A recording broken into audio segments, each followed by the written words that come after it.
Сіздермен бірге мен Алтынбек Ернар. Бүгін біз жер бетіндегі ең жылдам құстар жайында айтатын боламыз. Құстар жердің ең жылдам тіршілік иелері.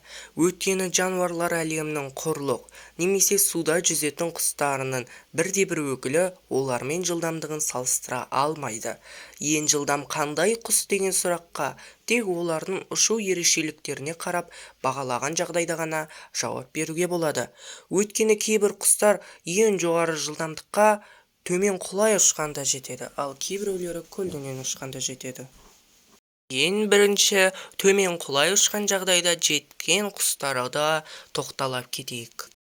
Төмен құлдилаудың қаш шеберлері сапсан мен бүркіт. Ең бірінші бүркітке тоқтала кетсек. Сұңқарлар отбасындағы ең танымал және ең жылдам ұшатын құстардың бірі бүркіт. Бүркіт құлдилай ұшқан жағдайда 320 км/сағат жылдамдыққа дейін жетеді. Бүркіт жайлы айттық, енді сапсанға тоқтала кетсек. Құлдилау ұшудың шебері қыран құс сапсан. Ол тіптен бүркіттен де мықты құлдилайды.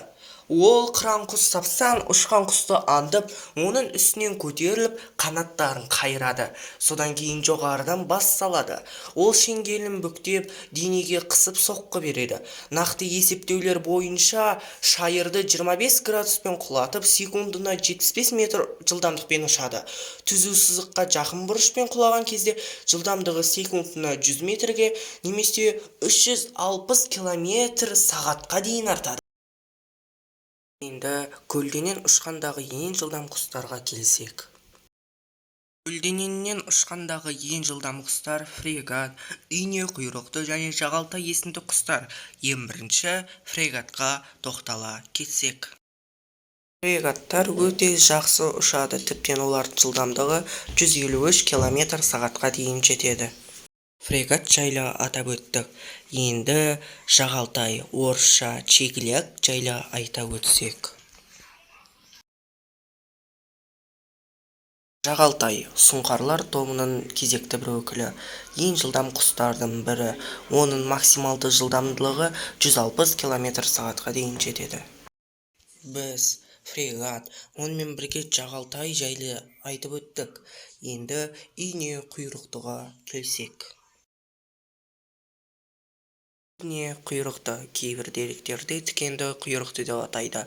Бұл құстың жылдамдығы 169 км/сағатқа жетіп, көлденең ұшқан жағдайдағы ең жылдам құс атанды. Тіптен бұның жылдамдығы аң аулауға ешқандай кедергі келтірмейді. Видеомызды қорытындылай келсек, төмен құлдилау ішіндегі екінші орынды бүркіт алды. Оның жылдамдығы 320 км/сағат болды. Ал бірінші орынды сапсан алды. Ол төмен құлдилағанда 360 км/сағатқа дейін жетеді. Енді көлденең ұшқандағы ең жылдам құстарға қорытындыласақ, үшінші орынды фрегат алды 156 км/сағат. Екінші орынды жағалтай 160 км/сағат, ал үшінші орынды 169 км/сағатпен ине құйрықты аяқтады. Мінекей біздің видеода өз мәресіне жетті. Видео ұнаса лайк басып, арнаға тіркеліп, болашақтағы видеоларымызды өткізіп алмас үшін қоңыраушаны басып кетіңіздер.